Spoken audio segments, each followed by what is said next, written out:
We've just learned some very sad news, the passing of an American icon, Muhammad Ali. The larger-than-life boxing legend has died at the age of 74. Mohamed Ali était l'un des plus grands boxeurs au monde. Au cours d'une carrière qui dura 21 ans, il a remporté 3 fois le titre de champion du monde en catégorie poids lourd. C'est probablement le sportif le plus important de l'histoire des États-Unis. Il est devenu la plus belle machine de combat au monde. I've wrestled with alligators, I've tussled with a whale, I done handcuffed lightning and put thunder in jail. Pour sa beauté, son charisme et son ego, Ali a été adulé par le monde entier. Il ne se contentait pas de se battre sur le ring, il se battait pour les autres. Selon certains, pourtant, Mohamed Ali aurait dû raccrocher les gants plus tôt. À la fin de sa carrière, son déclin physique se doublait d'une perte de faculté intellectuelle. J'ai dit à Ali, tu vas finir comme un légume. Mohamed Ali est décédé le 3 juin 2016 à l'âge de 74 ans après une longue bataille contre la maladie de Parkinson. Nombreux sont ceux qui considèrent que ses problèmes de santé sont dus à sa carrière de boxeur. Vers la fin de sa vie, Mohamed Ali a développé une forme particulière de la maladie de Parkinson. Pourtant, cette maladie n'est pas mortelle. Alors qu'est-ce qui l'a tué? Est-ce que ce sont les coups qu'il a reçus pendant des années? Ou bien la mort de cet athlète de classe mondiale trouve-t-elle sa cause ailleurs?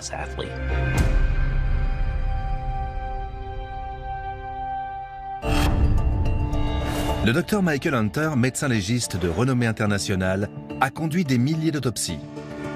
Il enquête sur les morts suspectes dans l'une des plus grandes villes des États-Unis, en collaboration étroite avec les forces de l'ordre.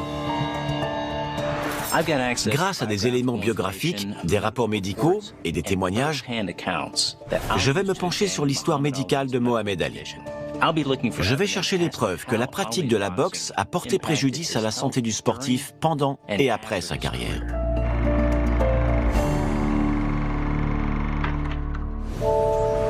« 25 septembre 2014, centre Mohamed Ali à Louisville dans le Kentucky.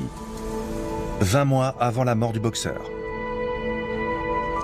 Âgé de 72 ans, le sportif fait une apparition lors d'un gala de charité contre la maladie de Parkinson dans sa ville natale. Même s'il est lui-même atteint de la maladie, il semble bien se porter. Il ne s'adresse pas à la foule, mais il accepte de poser pour les photos. Mohamed était toujours attiré par les gens. Il ne pouvait pas sortir de chez lui sans qu'on vienne l'aborder. Et il aimait ça. Mohamed Ali est marié à Loni, sa 4e femme. Il a 9 enfants. Même si sa carrière de boxeur professionnel a pris fin 33 ans plus tôt, il est encore un champion dans le cœur de millions de fans.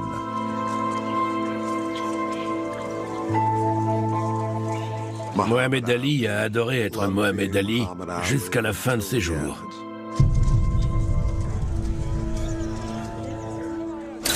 Mohamed Ali a vécu avec la maladie de Parkinson, une maladie neurologique progressive, pendant plus de 30 ans. Elle apparaît lorsque la partie du cerveau qui produit la dopamine commence à se dégrader. La dopamine facilite le contrôle du mouvement pour la marche, la parole, l'écriture ou encore le sourire. À mesure que progresse la maladie, le patient perd le contrôle de ses mouvements. Même si elle peut engendrer de multiples problèmes de santé, cette maladie n'est généralement pas mortelle. Et il semblerait que Mohamed Ali suivait un traitement approprié. Compte tenu de son état de santé, il était en bonne forme pour un homme de son âge. Selon ses proches, il maintenait une activité physique correcte et sa femme Loni s'occupait bien de lui.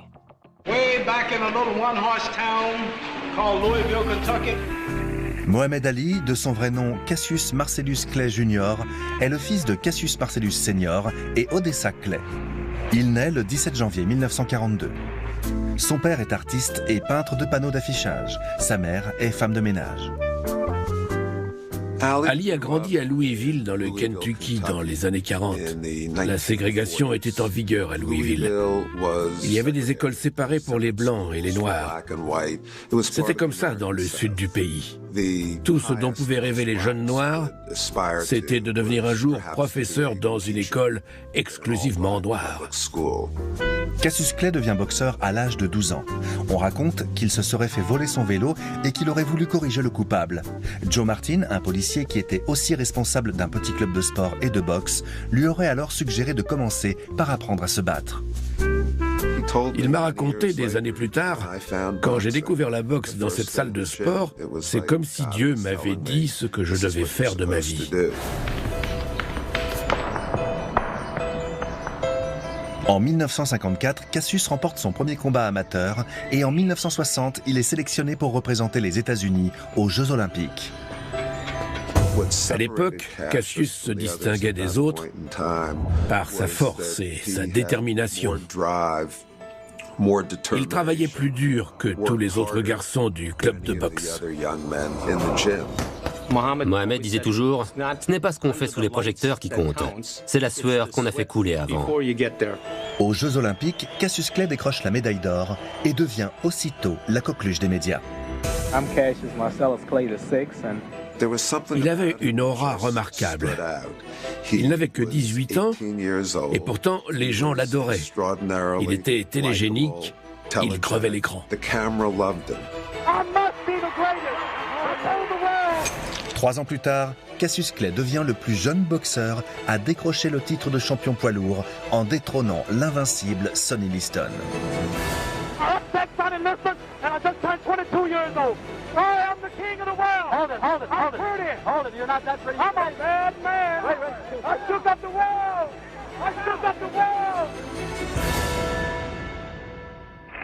Cassius ébranle non seulement le monde de la boxe, mais également l'Amérique bien pensante. Il se convertit à l'islam et devient membre de l'organisation religieuse Nation of Islam. Il a vécu un éveil politique et social. C'est à cette occasion que Cassius Clay change de nom. Il a dit « Je veux porter un nom qui porte en lui ma culture, qui porte en lui le respect et la dignité. » Cassius Clay is a name no more, is that right? Yes, sir. It's Muhammad Ali. Muhammad means worthy of all praises and Ali means most high. L'engagement religieux du boxeur le conduit à mener d'autres combats. En 1967, il devient objecteur de conscience et refuse de partir au Vietnam. My conscience won't let me go shoot my brother or some darker people. Il est immédiatement déchu de son titre de champion poids lourd et exclu du circuit professionnel durant une période qui aurait dû être l'âge d'or de sa carrière. Sa licence de boxe lui a été retirée pendant 3 ans et demi. Le monde a été privé des plus belles années de Mohamed Ali. Quand il a été ostracisé, ses combats étaient tout simplement extraordinaires. Ali est finalement pardonné et reprend le chemin du ring en 1970. Il reprend son titre en catégorie poids lourd en seulement 4 années. Comme la plupart des musulmans, Mohamed Ali ne buvait pas. Il n'a jamais fumé non plus. Mais ce qui me surprend, c'est qu'il avait développé une forme de dépendance au sucre. Mohamed avait un seul vice, et c'était la crème glacée. Il en aurait mangé toute la journée. Ali et moi partagions ce péché mignon, cet amour du sucre. Il adorait la glace, les gâteaux, les tartes. Et moi, j'avais une recette de sauce au chocolat exceptionnelle. Ali prenait une part et il en redemandait. Il mangeait la deuxième part et ainsi de suite jusqu'à ce qu'il finisse par lécher le bol. Le penchant d'Ali pour le sucre le poursuivra toute sa vie. On raconte qu'il prenait 11 cuillères de sucre dans son thé. Consommer beaucoup de sucre n'est pas recommandé pour les patients souffrant de la maladie de Parkinson, parce que le sucre a une action inflammatoire dans le corps. Les pics d'insuline peuvent aussi engendrer léthargie et épuisement, 2 phénomènes qui ont tendance à exacerber les symptômes de la maladie neurologique. Même si cette consommation excessive de sucre n'est pas la cause de sa mort, elle indique un tempérament, celui de quelqu'un qui refuse de suivre les conseils, même au détriment de sa santé. 20 décembre 2014, au domicile de Mohamed Ali, à Scottsdale, dans l'Arizona. 18 mois avant sa mort. Ali se repose chez lui avec sa femme Lonnie. lorsque celle-ci s'aperçoit qu'il y a un problème. Il est fiévreux et semble très affaibli. Mohamed s'est évanoui chez lui. Les secours sont arrivés sur place et l'ont emmené à l'hôpital. Je vois que les médecins ont établi que l'ancien athlète souffrait d'une infection urinaire. Cette infection peut toucher tout le conduit urinaire, la vessie, l'urètre, l'urtère et les reins. Elle apparaît quand une bactérie vient se loger dans cette zone et prolifère. Ces infections sont assez courantes, en particulier chez les malades de Parkinson. Le muscle de la vessie est trop faible pour expulser l'urine, rendant l'appareil urinaire plus vulnérable. Les infections urinaires sont en général sans danger, mais la fièvre indique que c'était peut-être plus grave et que l'infection avait peut-être atteint les reins. Le docteur Hunter a découvert l'existence d'autres problèmes rénaux chez le sportif. Mohamed Ali est-il mort d'insuffisance rénale? On sait que la maladie de Parkinson n'est pas mortelle, donc je dois en apprendre plus sur son état de santé dans les semaines et les mois précédant sa mort. Pour l'instant, j'ai découvert que plus d'1 an avant sa mort, il avait été admis à l'hôpital pour une infection urinaire qui s'était probablement propagée aux reins. En me penchant sur son histoire médicale, je me rends compte que Mohamed Ali souffrait de problèmes rénaux depuis les années 1970. En septembre 1977, Ali défend son titre de champion poids lourd contre Ernie Shavers.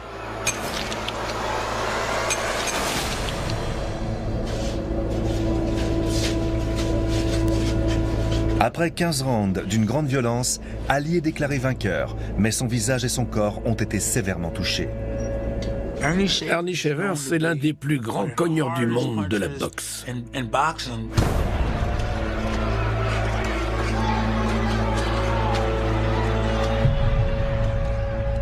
Le combat contre Ernie Shavers aurait dû être le dernier de sa carrière. Comme l'a dit son médecin, Ferdi Pacheco, il a gagné le combat, mais ses reins ont fini KO. Après le combat, Mohamed Ali a subi une batterie d'examens médicaux menés par la commission d'athlétisme de l'État de New York. Les rapports médicaux indiquent que des tests urinaires ont révélé la présence de traces de sang et de tissus rénaux. C'est la preuve que ses reins ont été sévèrement touchés durant le combat. Le docteur Frank Guardino de la commission d'athlétisme de l'État de New York a déclaré qu'Ali était si mal en point qu'il n'obtiendrait plus jamais de licence. Les ravages subis par les reins ont pu entraîner une maladie rénale et augmenter non seulement les risques de problèmes cardiovasculaires comme les attaques, mais aussi les risques de cancer. Je vois que Mohamed Ali a passé avec succès un examen des fonctions rénales 3 ans plus tard. Pour autant, les dégâts provoqués par les coups reçus durant sa carrière ont peut-être été la cause de problèmes ultérieurs. Après le combat contre Shavers, l'entourage du champion estime qu'il ne doit plus combattre.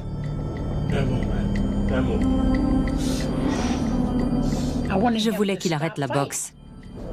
Je voulais qu'il vive de la publicité ou qu'il crée une franchise à son nom, avec des clubs de sport partout dans le monde. Mais Mohamed Ali préfère poursuivre sa carrière, quel qu'en soit le prix. J'ai dit à Ali, tu vas devenir un légume. Tu ne pourras plus marcher, tu ne pourras même plus te tenir debout. Tu ne pourras plus rien faire, tu seras dans un fauteuil.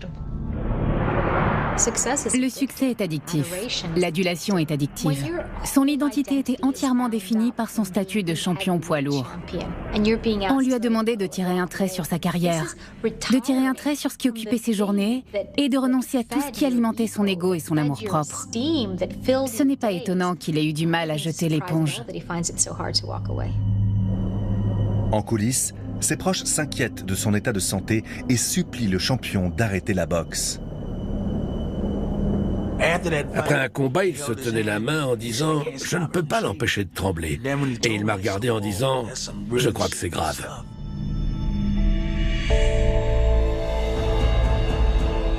Les tremblements peuvent être un des symptômes de la maladie de Parkinson, mais également indiquer une lésion cérébrale. Les traumatismes cérébraux sont très courants chez les boxeurs.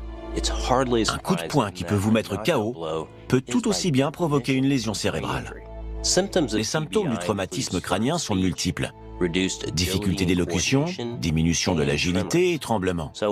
Il est donc possible que Mohamed Ali ait souffert de lésions cérébrales. En 1969, Mohamed Ali lui-même plaisante au sujet des boxeurs abrutis par les coups. Boxers usually don't talk. And all they can tell you is he ran 5 miles yesterday, or good left jab, I'm not that type Negro. Mais une décennie plus tard, I can whoop anything on 2 legs. Ali tourne une publicité pour un vaporisateur anti-cafard, mais il n'arrive plus à articuler. I don't want you living with roaches. Wipe them out with decon power. Decon, more power to you. Les difficultés d'élocution sont une preuve supplémentaire d'un traumatisme crânien qui aurait pu endommager soit les aires du langage dans le cerveau, soit les nerfs de la gorge et des cordes vocales. Dès le milieu des années 70, ses amis et sa famille demandent au boxeur d'arrêter les combats avant qu'il ne soit trop tard. Les gens qu'il aimait voulaient qu'il quitte le circuit, parce qu'ils ne voulaient pas qu'il y laisse sa peau. Il a beaucoup perdu en s'acharnant. Le 26 juin 1979, Mohamed Ali accepte enfin de tirer sa révérence. Mais sa décision n'enchante pas tout le monde, comme en témoigne sa femme de l'époque, Veronica. I can remember times when he had made his mind up not to fight, and people would actually come around and try to get him interested in fighting again. En avril 1980, il sort de sa retraite pour annoncer qu'il va se mesurer à Larry Holmes. Qui ne ferait pas son comeback pour 7 millions de dollars? La véritable raison de son retour, c'était l'argent. Mohamed Ali a désormais 37 ans. Plus lourd et moins rapide, pour retrouver la forme, il suit un programme de préparation intensif et demande au boxeur d'être son adversaire d'entraînement. Le premier combat était très facile, alors que je m'attendais à ce qu'il me teste. Mais c'était facile de le frapper à la tête. Donc je me suis dit, non, je ne peux pas faire ça. Je faisais semblant et je poussais des faux cris de douleur. Ça l'énervait et il me disait « C'est quoi ton problème?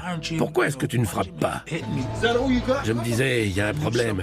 Je ne reconnais pas le grand champion. » Les semaines précédant le combat de Mohamed Ali contre Holmes, ses difficultés de langage et son état physique font la une des journaux. Dans une interview, le boxeur explique sa décision de reprendre du service. They say you're slow and you're fat and you can't talk. Brain damage, can't talk. Do I seem like I can't talk? Do I act like I got brain damage? You right here. Le combat est un désastre pour Mohamed Ali. Apathique, il est largement dominé par son adversaire avant que son entraîneur Angelo Dundee n'arrête le combat après le 10e round. C'est une défaite humiliante. La carrière de champion de Mohamed Ali est terminée, mais ses problèmes médicaux ne font que commencer. Quand son corps a commencé à être défaillant, il a d'abord refusé de l'accepter. Non, ça ne peut pas m'arriver à moi. Ça ira mieux quand j'arrêterai les combats. Mais son état ne s'est pas amélioré. Voilà quelqu'un qui avait le contrôle total de son corps, et même qui avait, grâce à son corps, le pouvoir de contrôler les autres. Il était capable de faire beaucoup de choses, et ses bras et ses jambes répondaient parfaitement. Tout à coup, il s'est rendu compte qu'il devenait maladroit, qu'il avait perdu le contrôle de ses poignets ou de ses mains qui tremblaient bizarrement. Il a aussi vu son visage changer, sa gueule d'ange comme il le disait. Ça a dû être une épreuve très difficile. En 1983, ses problèmes d'élocution et de coordination le poussent à consulter un médecin au centre médical de UCLA pour un examen complet. Il passe notamment un scanner du cerveau.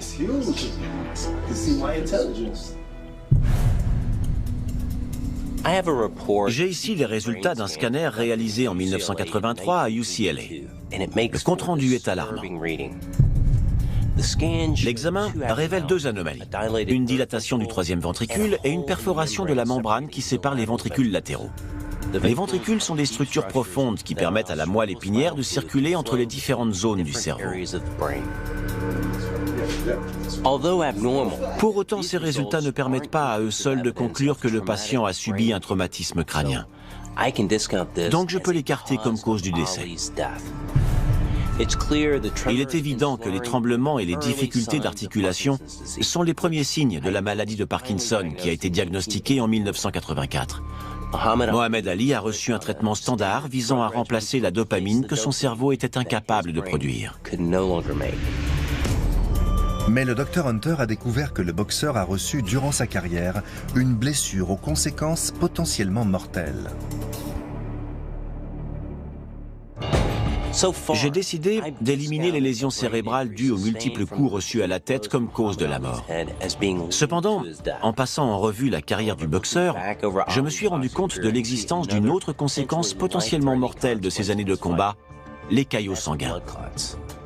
Si ces caillots voyagent dans les poumons, ils peuvent provoquer une embolie pulmonaire qui peut entraîner une défaillance cardiaque ou la mort subite.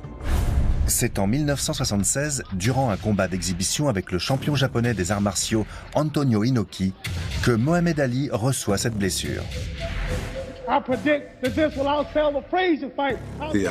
L'idée, c'est de faire un spectacle. Prenez Mohamed Ali, le plus grand boxeur de tous les temps, et mettez-le dans un ring avec Antonio Inoki, un catcheur extrêmement célèbre au Japon. Normalement, tout était écrit, tout était prévu. Mais quelques jours avant le combat, Mohamed Ali a décidé que l'idée de tromper les gens était pour ainsi dire contre sa religion et qu'il voulait un combat authentique. À l'époque, Ali est un champion au sommet de sa forme depuis 16 ans. C'était ridicule. Inoki n'avait aucune intention de recevoir le moindre coup au visage de la part de son adversaire. Donc, il a passé les 15 rounds assis sur ses fesses. Il était au sol, sur le dos, et il lui distribuait des coups de pied dans les jambes. Vraiment, c'était pathétique. La rencontre s'est soldée par un match nul au bout de 15 minutes.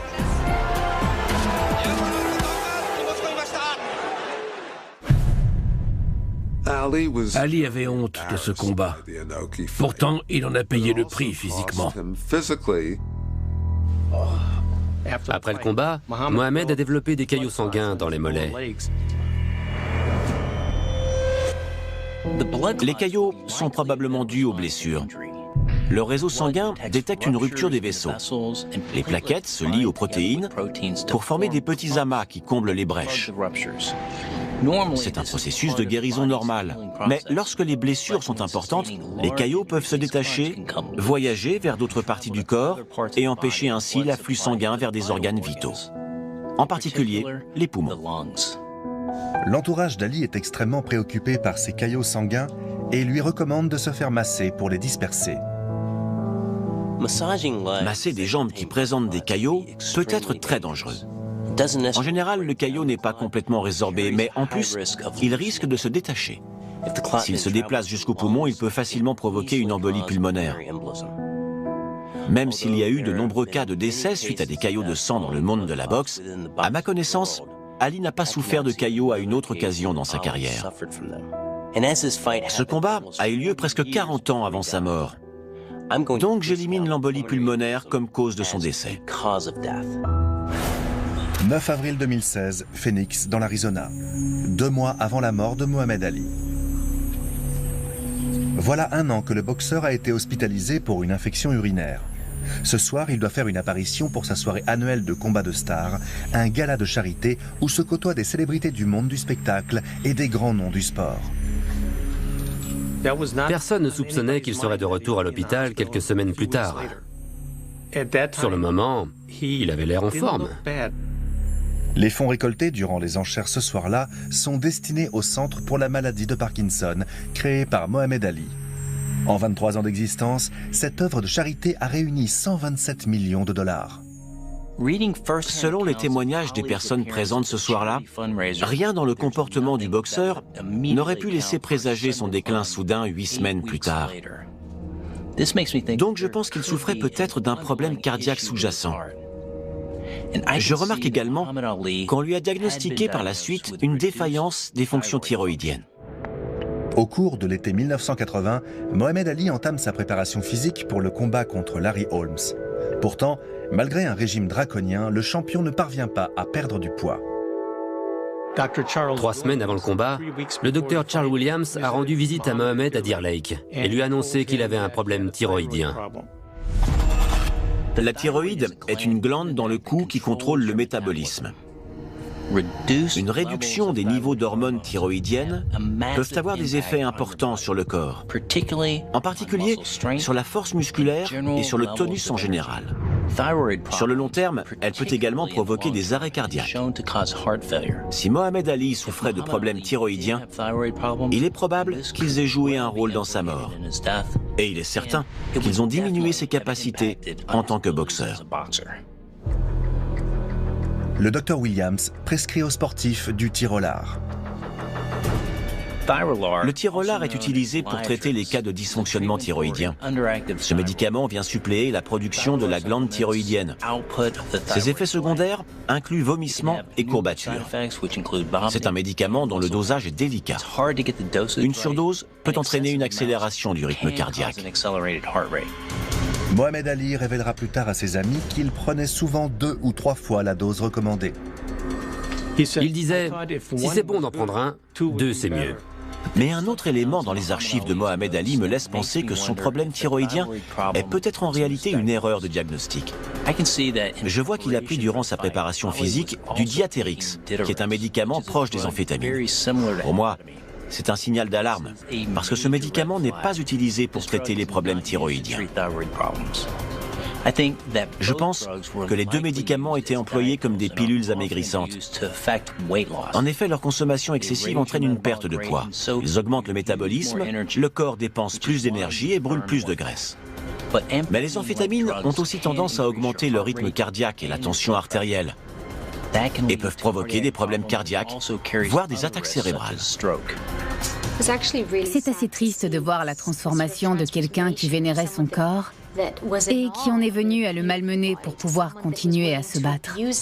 À mes yeux, c'est à ce genre de décision qu'on voit qu'il avait perdu le sens des réalités. Le médicament est le sujet de disputes amères au sein de l'entourage du sportif. Certains l'invitent même à annuler le match contre Holmes à Vegas. C'est en allant à Vegas que j'ai découvert la situation. J'étais dans le couloir et la porte de sa chambre était ouverte. La dispute tournait autour de l'idée qu'il fallait peut-être annuler le combat.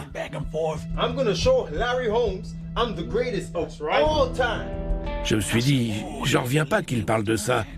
Je les ai entendus dire qu'Ali était malade et qu'il ne devait pas combattre. L'objet de la dispute est le poids du champion. On parlait de thyroïde, de perte de poids excessive et trop rapide, de déshydratation. Un mois avant, il pesait 109 kilos. Et au moment du match, il était descendu à son poids normal, c'est-à-dire 99 kilos. Il avait perdu 10 kilos en 3 ou 4 semaines seulement. Mais le champion ne compte pas que sur les amphétamines pour perdre du poids.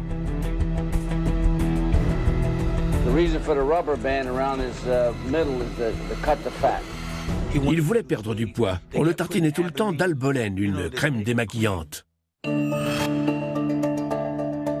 L'Albolène a été développée à l'origine comme une crème hydratante pour le démaquillage. Mais les athlètes l'utilisent souvent pour perdre du poids. Son application cutanée obstrue les pores de la peau, ce qui entraîne une sudation plus importante que la normale. Donc, si on ne boit pas d'eau pour compenser, on perd du poids. Ce n'est pas dangereux en soi, mais essayer de perdre du poids en suant n'est pas une très bonne idée.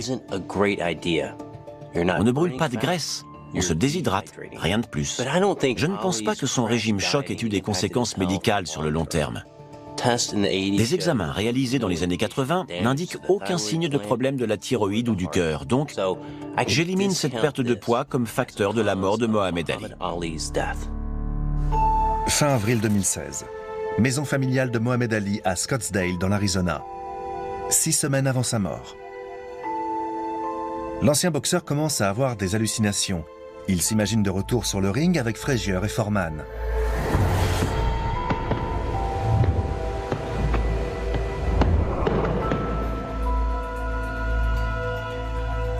Ce n'est pas rare que les personnes atteintes de la maladie de Parkinson souffrent d'hallucinations.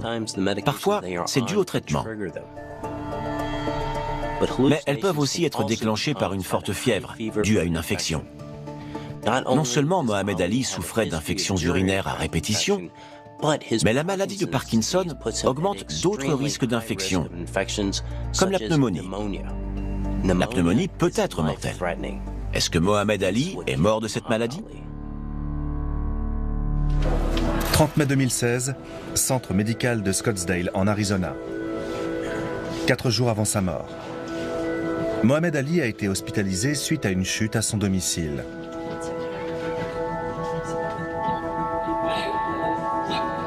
Il semblerait qu'il soit atteint d'une infection des poumons et d'une toux persistante. Bien sûr, la toux pourrait être la conséquence de la pneumonie, mais les quintes de toux sont aussi un des symptômes de la maladie de Parkinson.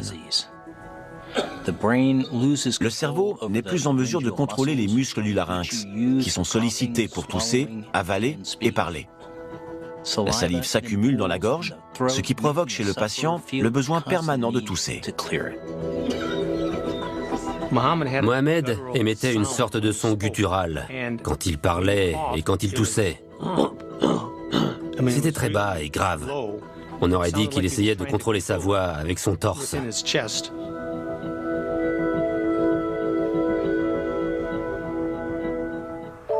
31 mai, 3 jours avant sa mort. La santé du boxeur continue de se détériorer. Les médecins soupçonnent toujours une pneumonie, mais leur inquiétude se porte désormais sur ses reins.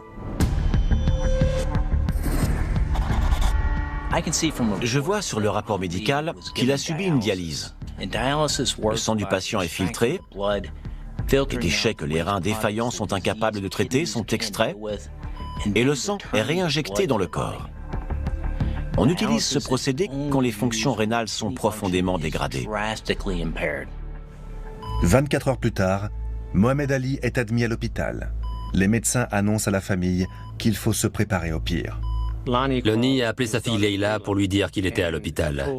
Elle a aussi dit que, selon le médecin, Mohamed ne rentrera sûrement pas chez lui. 1er juin, 2 jours avant sa mort.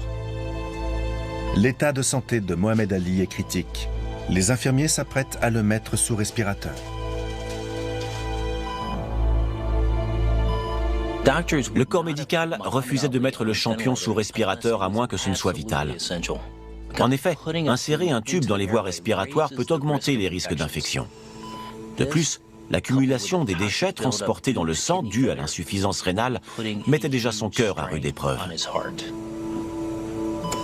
Ce que je trouve surprenant, c'est la fulgurance de la dégradation de son état de santé. 8 semaines plus tôt, ses amis disaient qu'il avait l'air en bonne santé pour son âge. 3 juin 2016, les membres de la famille et les amis du champion défilent à son chevet pour faire leurs adieux.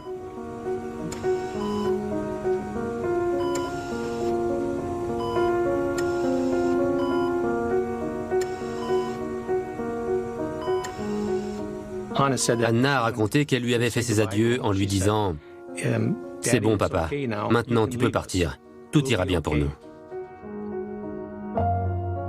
Plus tard, les médecins concluent qu'il n'y a plus rien à faire pour sauver la vie du boxeur. Sa famille accepte que soit débranché l'appareil qui le maintient artificiellement en vie.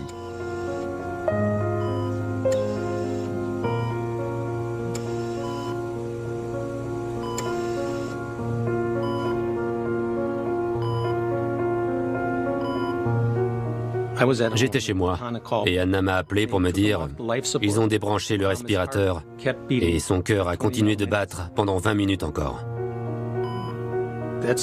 C'était son cœur de champion qui ne voulait pas s'arrêter. Les médecins ont dit qu'il ne souffrait plus et qu'il fallait se réjouir, célébrer sa vie plutôt que pleurer sa mort et s'apitoyer. The world says goodbye to Muhammad Ali. I am the greatest. The passing of an American icon, Muhammad Ali, the larger-than-life boxing legend, has died at the age of 74. The end of an era, the end of a singular figure in this world. Ali, Ali, Ali, Ali. Les funérailles de Mohamed Ali se tiennent 7 jours après sa mort. Des dizaines de milliers de personnes se pressent dans les rues.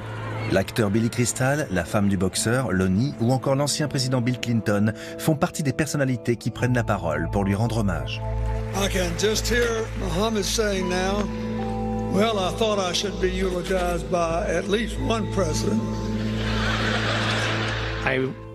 J'ai accompagné la famille lors du service funéraire en son honneur. J'ai posé la main sur le cercueil et je lui ai dit « Merci d'avoir donné tout cet amour au monde. Repose en paix. » L'enterrement était le plus bel hommage que l'on pouvait lui rendre. Parce que c'était ça la puissance de Mohamed Ali. Rassembler les gens. Mohamed Ali est enterré au cimetière Cave Hill à Louisville, dans le Kentucky, 8 semaines seulement après sa dernière apparition publique. Cette perte soudaine qui a ébranlé le monde semble inexplicable. Le Dr Hunter pense que l'insuffisance rénale de l'ancien champion est un des éléments les plus importants. Quand les reins cessent de fonctionner aussi brutalement, c'est parfois à cause d'un empoisonnement. Je vois dans son histoire médicale qu'Ali a peut-être été victime d'une intoxication due à un pesticide.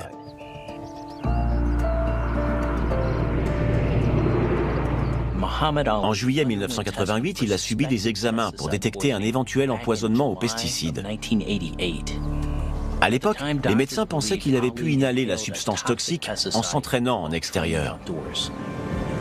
Certains estiment même que cet empoisonnement est responsable de certains symptômes attribués à la maladie de Parkinson. Lorsque nous étions au camp d'entraînement à Deer Lake, en Pennsylvanie, le médecin a annoncé que Mohamed souffrait d'une septicémie. Pour décontaminer le corps du champion, les médecins proposent un traitement appelé plasmaphéreuse.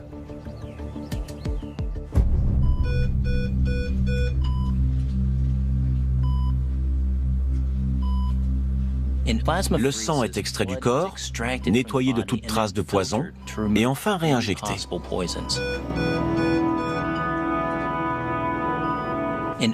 Entre 15 et 20 litres de sang ont ainsi été traités dans le cas de Mohamed Ali. C'est-à-dire que son sang a été extrait et réinjecté 3 fois.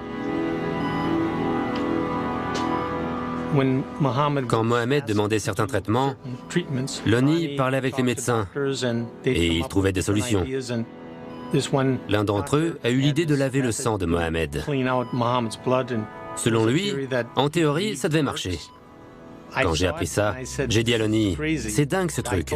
Moi, je ne ferai pas ça. C'est insensé. » Pendant 1 an ou 2, Mohamed a suivi un traitement appelé plasmaphéreuse, mais il n'a servi à rien. Il est possible que Mohamed Ali ait été victime d'un empoisonnement.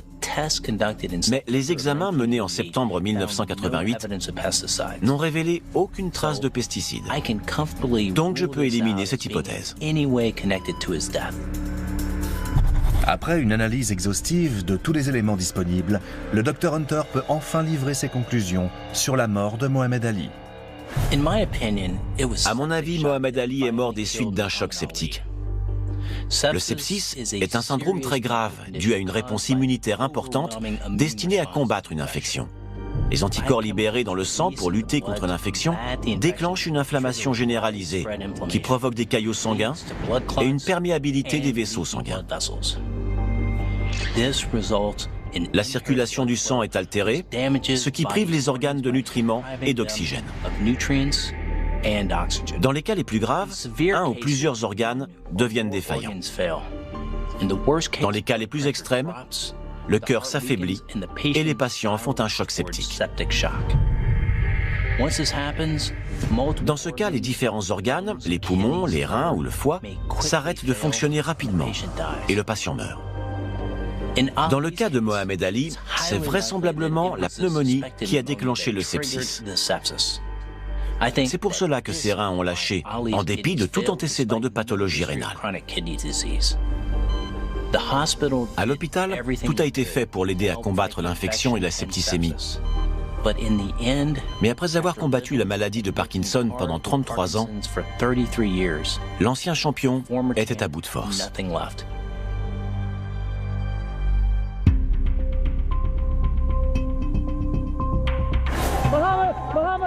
Ce qui est remarquable dans la vie de Mohamed Ali, c'est que pendant 30 ans, le monde entier a assisté à sa déchéance physique, à la décrépitude progressive qui l'a marqué jusqu'à la fin de ses jours. Nous avons tous, chacun de nous, pu voir cet homme s'affaiblir à petit feu. Et s'il était dans cet état, c'était uniquement à cause des choix qu'il avait faits.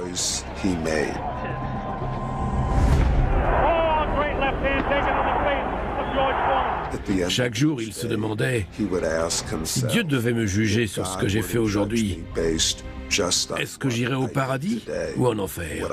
Et il a vécu en suivant cette philosophie.